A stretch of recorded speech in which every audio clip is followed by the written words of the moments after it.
Pak Edi sama Pak Edi nanti berdasarkan laporan Ibu nanti berikutnya kami ya. Sabar aja Bu ya. Sabar ya.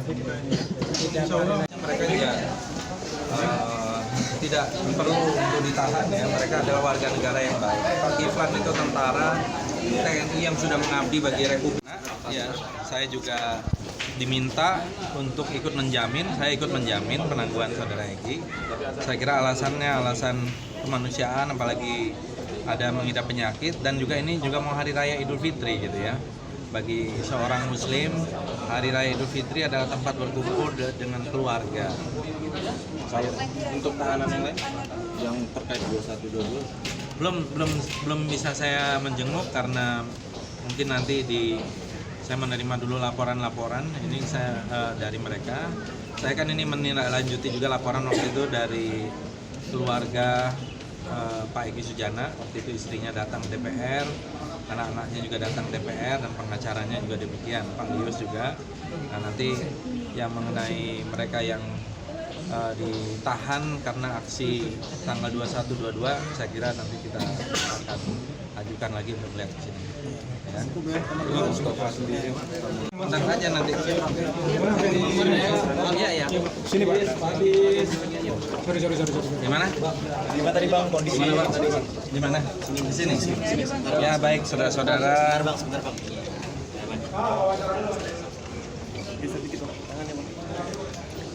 Ya, saya baru saja bertemu dengan saudara Egy Sujana dan saudara Lius Sungkarisma sebagai bagian dari kunjungan untuk melakukan pengawasan bersama anggota DPR, saudara Supratman di atas, ya. Dan juga ada Direktur Tahti tadi di ruangan. Saya mendengarkan langsung apa yang menjadi aspirasi dari saudara Egy Sujana maupun dari saudara Lius. Saudara Egy Sujana merasa bahwa dia baru diperiksa satu kali, belum ada gelar perkara, dan tiba-tiba setelah proses pemeriksaan dari jam 5 sore sampai jam 7 pagi langsung ditangkap di tempat gitu. Ini adalah satu tindakan yang menurut saudara Egy Sujana jelas merampas haknya dan juga secara hukum ini tidak benar. Apalagi saudara Egy adalah seorang pengacara, seorang advokat yang juga tentu dilindungi oleh Undang-Undang Advokat dan juga sebagai Ketua Umum Penasehat dari KAI ya, Advokat Indonesia. Saudara Lius Sungkarisma juga tanpa ada satu proses pemanggilan karena pemanggilan sekali dia tidak terima, pemanggilan yang kedua itu langsung kata saudara Lius dengan beberapa surat sekaligus, ada 3 surat sekaligus, dan langsung ditahan. Dan saudara Lius sangat berkeberatan karena video, ada yang memvideokan dan dalam proses penangkapan di rumahnya itu dan diviralkan. Ini sangat mengganggu privasi dan tentu saja mencemarkan nama baik dari saudara Lius. Saudara Egy tadi berharap ya, karena kasusnya juga sangat sumir menurut beliau, meminta agar ada penangguhan penahanan itu bisa. Saya kira ini alasan kemanusiaan. Saudara Egy juga mengidap beberapa penyakit dan juga berada di dalam satu sel yang sempit. Selnya itu 3 kali 1 meter gitu ya.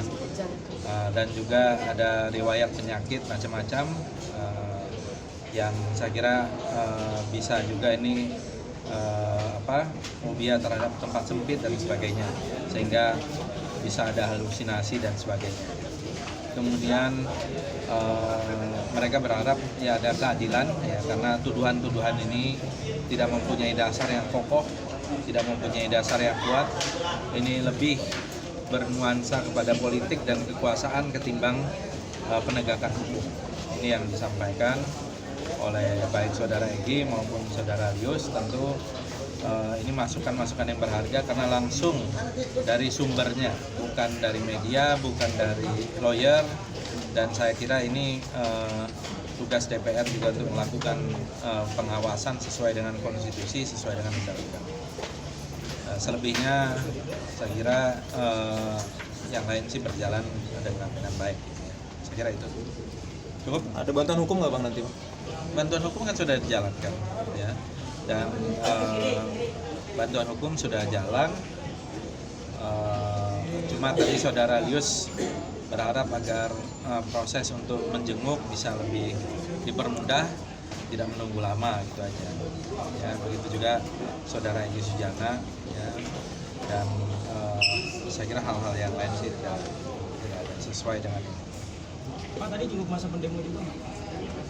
Tidak sempat ya, saya tidak sempat, dan mungkin saya mau menerima dulu laporan dari keluarganya. Kemarin sudah ada yang melaporkan ke DPR atas nama tim advokasi, dan di DPR juga sudah datang beberapa delegasi untuk menyampaikan keluarga mereka yang belum diketemukan. Ya, kemungkinan kalau tadi dengar langsung di sini kan ada pengacara dan juga ada pihak keluarga yang mencari-cari keluarga.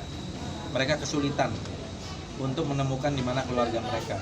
Seharusnya ini segera diumumkan di mana dan posisinya apa, sehingga orang tidak menduga-duga hilangnya itu sebenarnya ada di kantor polisi atau mereka ada di tempat saudara atau di mana. Nah, ini atau di rumah sakit gitu ya. Jadi saya kira ini harus segera, karena pihak keluarga sekarang ini resah, tidak mengetahui di mana anggota keluarga mereka yang tidak diketahui keberadaan mereka. Ya, terima kasih. Ada pergaulan internasional dari dulu puluhan tahun. Jadi kalau misalnya kepergian ke Austria atau kemana ini biasa-biasa saja. Beliau juga sering bepergian ke Eropa, ke Prancis, ke mana, ke Thailand dan negara-negara lain. Itu ada urusan biasa, seperti orang mau pergi ke kita pergi kemana lah gitu ya. Jadi kenapa dihebohkan? Saya kira salah satu yang menghebohkan itu karena ada manifest yang beredar. Harus diselidiki siapa yang mengedarkan manifest itu, dan apakah informasi seperti manifest pesawat itu boleh diedarkan. Jadi orang yang mengedarkan itu saya kira sudah membuat disinformasi dan segala macam. Harus diselidiki siapa yang menyebarluaskan. Pak Fadli, jam 1 tadi di Barreskrim ada yang melaporkan sejumlah nama, di antaranya nama Pak Prabowo dan nama Pak Fadli. Laporan itu diduga nama-nama tersebut sebagai dalang aksi kerusuhan. Ya, saya bilang bagaimana mau dalang, enak aja ya. Saya kalau ada yang melaporkan, saya laporkan balik ya. Jadi tidak ada cerita, dan saya juga udah melaporkan banyak nama. Loh, saya selama ini ada 12 laporan ya. Barreskrim dan sebagainya. Aspirasi ini kepada semua pihak-pihak terkait soal kunjungan Pak Prabowo. Dari yang dulu, dari tahun 2017, 2018. Siap. Ya, makasih ya. Nanti ada seru. Oke. Makasih ya. Makasih Pak Fadli. Makasih. Itu masalah Mas Fadli.